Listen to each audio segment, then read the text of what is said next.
Hello, नमस्कार. तर इथे काव्याची दुपारची झोप झाली होती आणि ती उठली होती. पण तिला मक्याचे कणीस खायचं होतं, त्यामुळे ती इथे किचन ओट्याजवळ येऊन बसली होती माझ्याजवळ.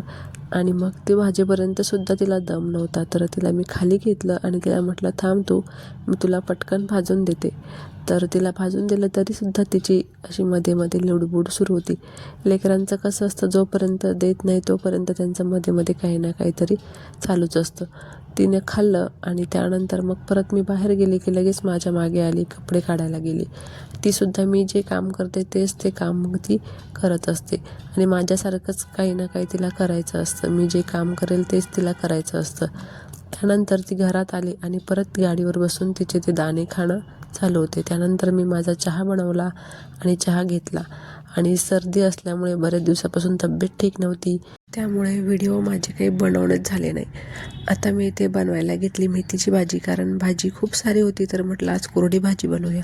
आणि कोरडी भाजी बनवताना अशी कढईमध्ये बसत नाही आणि आपण जेव्हा खायला बसतो तेव्हा आपल्याला सगळ्यांना पुरत नाही, अशा या पालेभाज्यांचं असतं. तर असंच माझं आज झालं होतं.